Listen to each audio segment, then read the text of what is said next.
Good evening and welcome to this week's edition of Dateline SAU, where you can catch all the latest news and sports from St. Ambrose University. I'm Jordan Light. And I'm Mitch Widmeyer. Members of the St. Ambrose community gathered in front of the Rogalski Center early Saturday for a run in the neighborhoods near campus. But this was not the homecoming Killer Bee road race.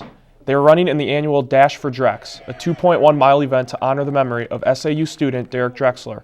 Drexler died suddenly in 2009 after a brief illness. The run was established by his friends, working with university staff to help raise money for a scholarship fund in his name. Drexler was a junior majoring in accounting and finance under a full academic scholarship at the time of his death.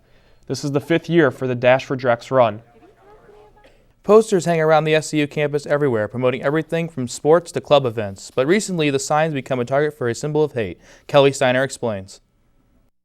Two groups became the target of hate when both SAT and the women's volleyball posters were defaced with swastika symbols. The posters have been taken down, but 4 swastikas were drawn on a SAT poster, 2 in the Ambrose Hall elevator, and 1 on a women's volleyball poster in West Hall. SAT members would scratch the symbol out, only to have it replaced an hour later. So the swastika is a symbol of hate, and to put it anywhere on campus should be punishable. Whether or not we'll catch this person, probably not, since it's a cowardly event. You ride it and run away. They don't really want to be caught. They just want people talking about it. It's happened over the last 2 months, and while the motive is unclear, there appears to be a pattern. You know, I assume that there is some relation to the both women's groups. I don't know that for a fact, but I think I've got to at least take that angle. An email was sent out encouraging students to talk about it, and Phillips hopes students keep their eyes and ears open, and that they keep the conversation going. I think that travels, and you just never know who you're talking to. You may be talking to the person who did it.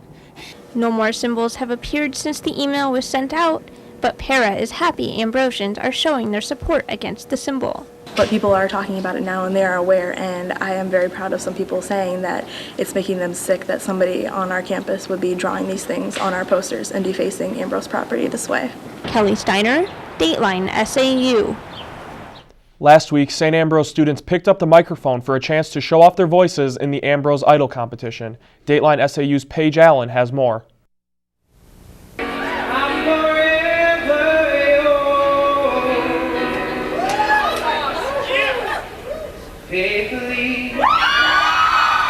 Ambrose Idol contestant Derek Dixon wowed the crowd last week with his rendition of Faithfully by Journey, but he wasn't the only one.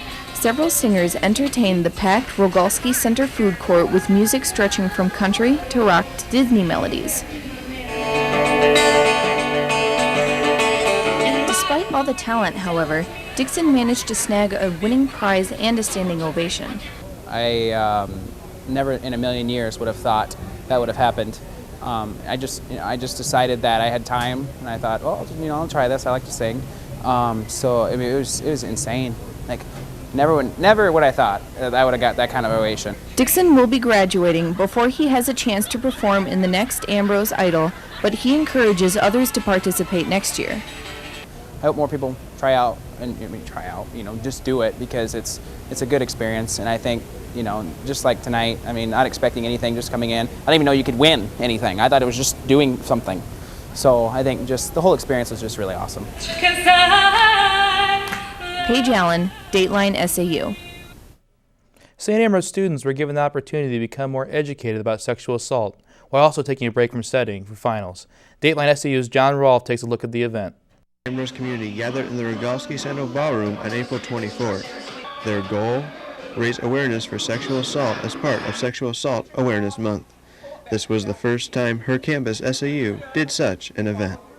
This is really the first time we've done it at this big of a session. We did a mini Zumba event in December that was Christmas themed, but we didn't do anything with raising money for anything. We didn't add in all these big parts of the event. So we were kind of excited to do this for the first time this year. While raising awareness was important, one main goal of the event was also to raise money. There were a variety of ways her campus, SAU, raised money. We've had like the Phoenix restaurant in Davenport donate gift cards. We had Les Bell, he's a professor at Ambrose. He sketches and paints. He donated a couple of his sketches, and the bookstore donated a basket, and we're earning money that way. And then also James Massages was willing to come here, and we're having people donate there to get massages. There were several students who came out to support this event. While many students came out to relax from studying from finals, they left educated about sexual assault and its dangers. I think people are like uneducated about it and don't think it's as prevalent as it is, and I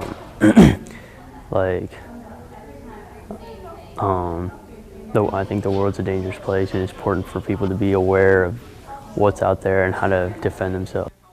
Not only did participating students get to participate in Zumba, self-defense, and yoga, they also got educated about a serious issue on campus. John Rolfe, Dateline SAU.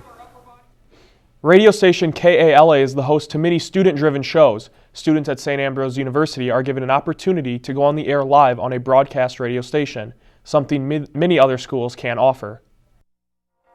KALA Radio is an intricate part of St. Ambrose University's community outreach, but more importantly than the syndicated shows on 88.5 and 106.1 FM are the opportunities the students get to go on live.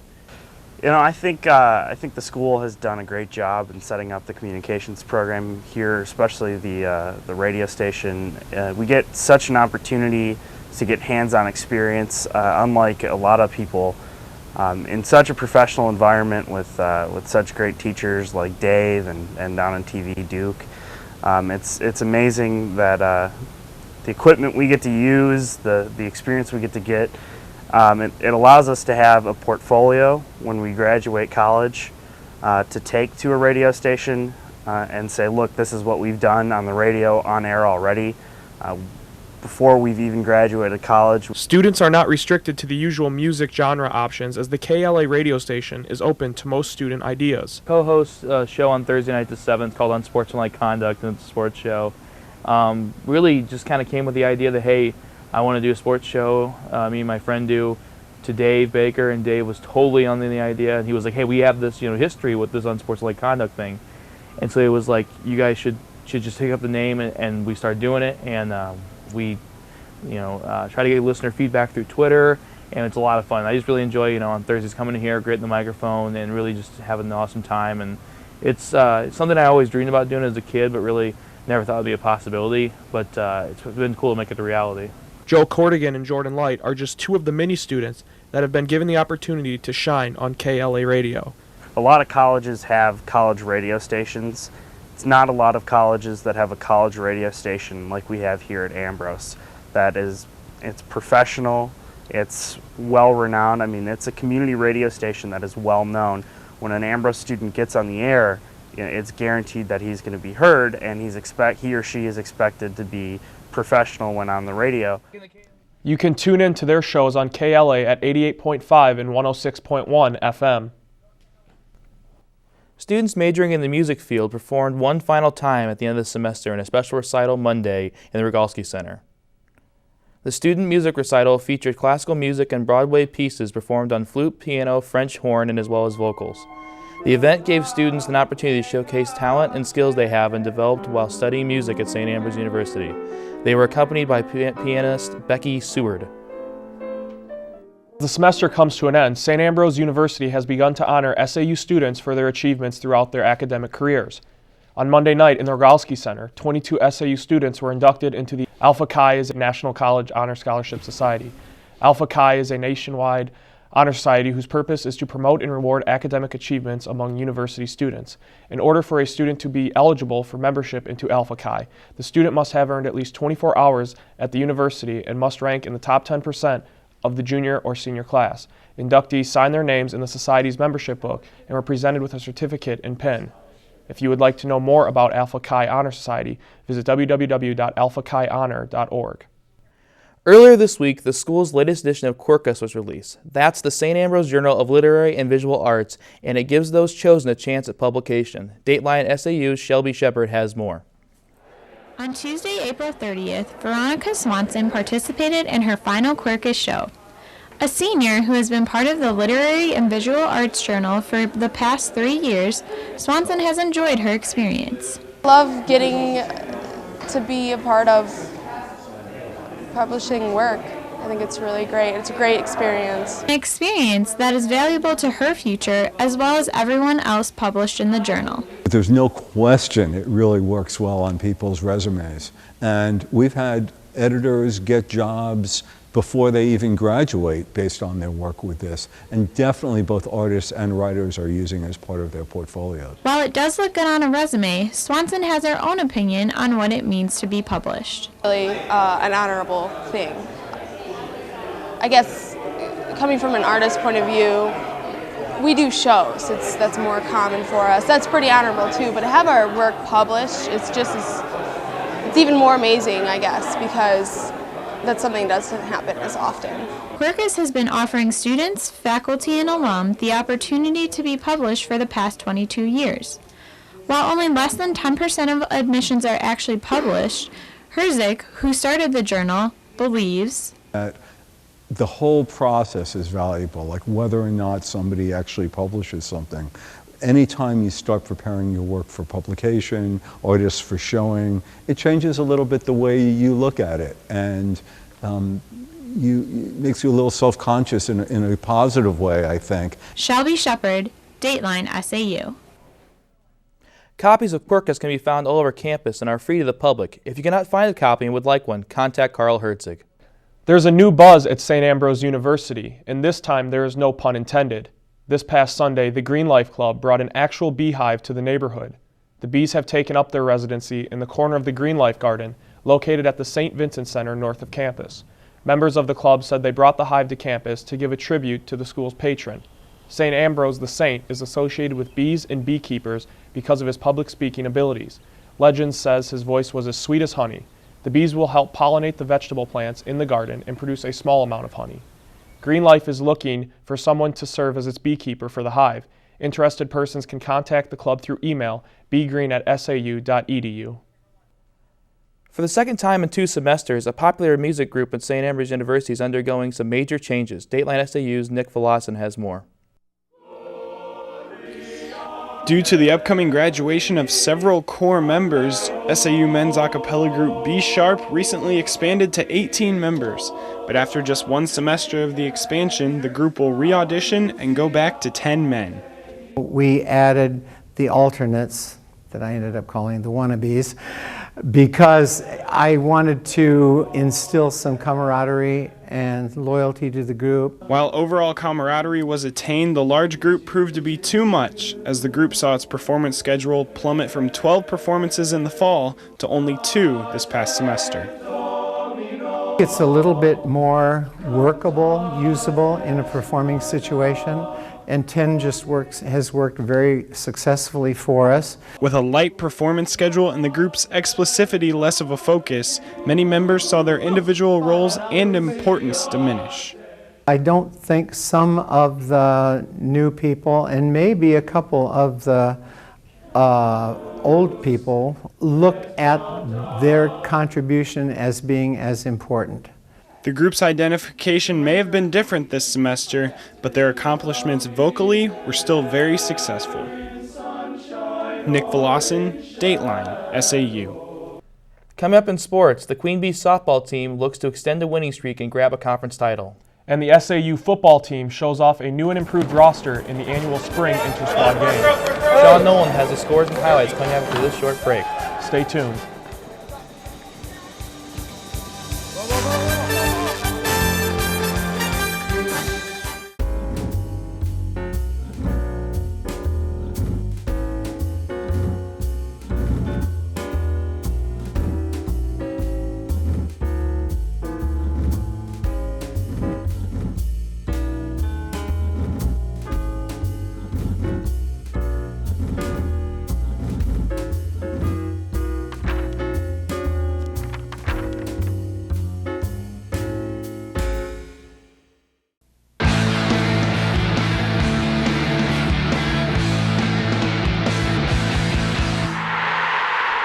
Queen Bee's softball team has been having a great season with over 30 wins. They were riding a 12-game winning streak. They look to extend that streak when they took on William Penn at home on Tuesday, and a couple of wins versus Statesman would also give the Queen Bees a conference title. Not such a good start here. Catherine Brown, who started the game, sustains a hand injury while fielding this grounder. Alyssa Koziel came in second and only allowed one earned run on the hit. Brittany Carlson capped a 4-run third inning with this 2-run blast. The Bees would also take the second game, winning the MCC title and making it 14 wins in a row. The Queen Bees dominate the opener, pounding out 15 hits and hitting two more home runs. In the nightcap, Aaron O'Donnell added a home run and 2 doubles as the Queen Bees won 4-3, giving them their first conference title since 2001 and extending their school record winning streak to 14. They now head to the MCC tournament as the #1 seed. Good luck in the tournament. The Fighting Bee baseball team took on conference foe Clark University on April 26 for their last 2 games of the regular season. The Bees won the first game with help from left fielder Alex Timmerman, who went 2 for 4 with a home run and a double. The Bees swept Clark with help from the long ball. Alex Timmerman homered again, and he was joined by Jake Fields and Matt Rosenberger. The win gave the Bees a 10-10 conference record going into the MCC tournament. The Bees took on Grandview in the opening round of the tournament. Despite a complete game effort from ace Zach Rolfe, Ambrose lost 4-1. St. Ambrose bounced back in the second round, facing off against Mount Mercy. The Bees got help from Brandon Duplessis, who pitched a 10-inning complete game. The Mustangs committed 4 errors in the game, including a big one in the 10th that allowed the winning run to score. The third round game against Grandview, scheduled for May 2nd, was postponed due to weather. It was the 8th game postponed due to weather on the season for the Bees. League officials are in the process of determining when and where the remainder of the tournament will be concluded. While spring sports are dominating the sports news at this time of the year, it was a fall sport that drew a nice crowd for its spring inter-squad game on Saturday. The Ambrose Dome was the site for the Fighting Bee football team's spring inter-squad game. The SAU coaching staff put the Bees through stimulated game situations. Complete with officials, fans brought their lawn chairs to check out the action. The Fighting Bees are ranked 10th in the NAIA National Preseason poll for this fall. They will open the season on Saturday, September 14th, when they host Taylor, Indiana, at Brady Street Stadium. There was a flurry of activity on Timmerman Field that past Saturday morning, and that activity will continue on the St. Ambrose University campus for the next several weekends. It's all part of an SAU soccer camp for preschool kids. The SAU Buzzin' Bees Soccer Clinic is run by the St. Ambrose soccer coaching staff and players. The camp meets on Saturday mornings on the SAU practice field, with a goal of building coordination, strengthening peer interaction, and improving listening skills. The youngsters also get the opportunity to burn off some energy. Preschool clinic will run through May 25th. SAU Soccer will hold 3 camps for boys and girls ages 7 to 18 starting in June. Information is available on the athletic department website. 5 Bees were named MCC Player of the Week this past week. 2 softball players, Sarah Friedrichs and Catherine Brown, baseball player Matt Rosenberger, and 2 track athletes, Wes Vaden and Marissa Dunkerley. Congrats to all of them. That will do it for This Week in Sports. I'm Sean Nolan. Thanks, Sean, and that will do it for this week's edition of Dateline SAU. Be sure to join us every Friday and Monday evening at 6:30 for the latest news and sports from St. Ambrose University. This coming week is finals week at St. Ambrose University, so we asked students to tell us the best way to prepare for finals. We leave you with their responses. Thanks for watching. Good night. For my finals, I usually head over to the library where it's nice and quiet. Usually study for about 1 or 2 hours a night. I've been doing that for probably the past week. I'm going to do some yoga so I can help relieve some stress to study. It's my last semester, so a lot of it was projects, but 1 final. And really the way I'm preparing is I've made some pretty good friends in the classes and whatnot, and it's been a lot easier to pair up with them and kind of study together or work on projects together and keep each other motivated. Finals, I'm going to try to catch up on all the papers I have procrastinated on, first of all, and then try to relax Friday, so that I can spend Saturday and Sunday studying as much as I can. Finals week is I'm going to stay in on the weekend and I'm going to study all day and probably turn my phone off, not get on Facebook, and try to avoid all the temptations and all the other distractions that come along with the internet and cell phones, and just try to make the most out of school and work on studies. For finals, I am a nursing major, so I've been preparing for a while now. Just studying over my old PowerPoints and using some NCLEX style questions to prepare for the HESI exam. So yeah, definitely ready for summer.